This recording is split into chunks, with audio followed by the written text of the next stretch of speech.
The 2022 Community Solar Project of the Year, as voted by the readers of Solar Builder, is the Extra Space Storage Project in Neptune, New Jersey. This 500 kW site is just one of 10 sites totaling 6.5 megawatts developed and installed by Solar Landscape for Extra Space. This portfolio highlights the compelling community solar proposition of the self-storage space and how New Jersey's Community Solar Program helps realize it. Here to tell us about it is McCall Morris, Communications and Sustainability Manager with Extra Space Storage, and Sean Keegan, CEO of Solar Landscape. Congratulations on winning the Community Solar Project of the Year award. And Sean, this is your second win in a row, so double congratulations on that. I'm curious, with this project portfolio in particular, who approached who?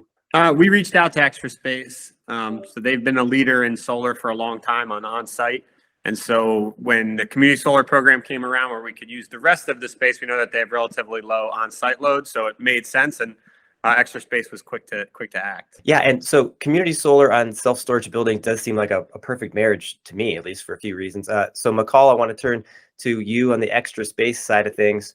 What do you find compelling about the concept, and what do you feel like Extra Space is getting out of adding solar to their rooftop space? Our sustainability goals are really long-term looking, and really we're trying to make sure we're building something that'll last for a long time at Extra Space.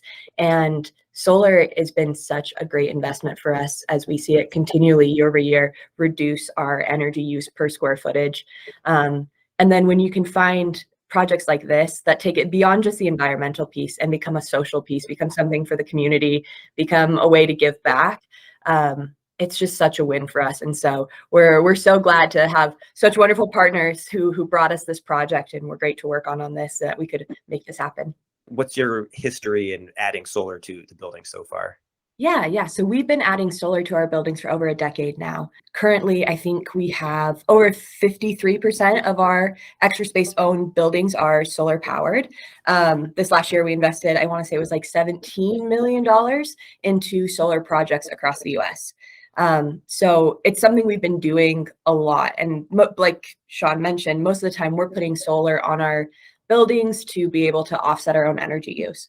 And so, for a large property, that can leave some roof space for a community solar project like this. So this is our, one of our first community solar projects we've been involved with. Sean, back on the solar industry side of things, what do you find especially compelling then about self-storage buildings as the host for community solar? A couple things. I mean, they have wide open rooftops, so there's generally not a lot of climate control, although some of the stores do have some HVAC units, but most are just dry storage, relatively low roofs, easy load and build. And then they're also located in more urban populations than your typical greenfield or ground mount.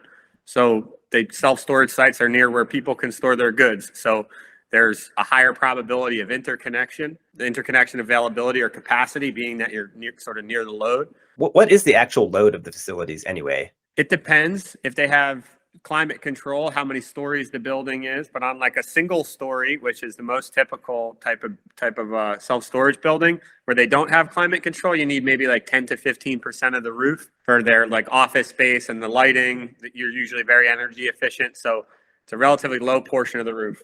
McCall, on the business of self-storage, how big is the market for self-storage, and what is, I guess, the state of the industry? Is this like a possible huge opportunity for solar overall? Anytime you have a population of people, there's people who are in life transitions who need extra storage space, whether they're moving or renovating or downsizing. Storage is really useful. So it's an industry that grows and is really recession resilient. And so, we see storage continuing to grow and grow pretty steadily in almost every market in the US. Typically, Extra Space has been kind of the forerunner for ESG projects in the self-storage industry. And we see a lot more interest in it in these past 2 or 3 years by our competitors and our partners than we have, a decade ago.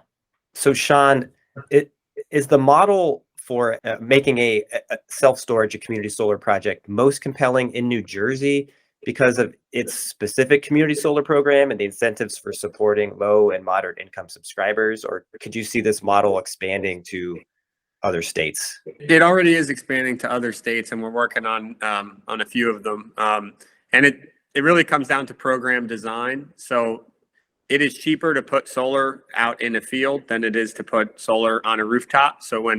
But it's also better for the grid to have solar closer to where the people are. So when the regulators sort of take that into consideration and design programs to incentivize rooftop community solar, the result is these types of projects. And the low to moderate income requirements in New Jersey, where we were a leader in this space, and now you're seeing other states follow. And at the federal level with the IRA and the ITC adder for LMI projects, we think that the trend is going to continue. So it also catches the ear of an Extra Space who's been in solar for a while and wants to have an impact. And so they recognize that providing half of the electricity produced to low to moderate income subscribers is an important initiative and sort of supports their mission. So the market will continue to grow, and California is a really exciting opportunity. New York, Illinois, Minnesota, New Mexico, Maryland, these programs are all coming up with some LMI sort of carve out. As it relates to like the sort of ESG metrics that are out there, there's not a clear way, to my knowledge, McCall might know more, of how you're being credited on those point scoring rubrics that are judging ESG. It doesn't seem like there's a direct credit given to these projects. Yeah, no, So- there's no, check the box for community solar or, solar that you're generating and selling off, how much of that kind of category. So yeah, there's not a clear distinction for a project like this. It's not really being driven by the point systems. For one, we're trying to talk to those scoring entities and telling them the benefit and the potential of doing solar on the rest of the roof, because it's an inherent problem that, or like wasted opportunity if you only put solar on a little section of the roof to power the building. It's like, we still need clean energy. People in the community still need it. So let's use the rest of it. And hopefully their way of looking at it changes. But in the immediate future, you need companies who like think about the bigger picture and are more forward thinking and, having an impact, and, let the points come later, I think.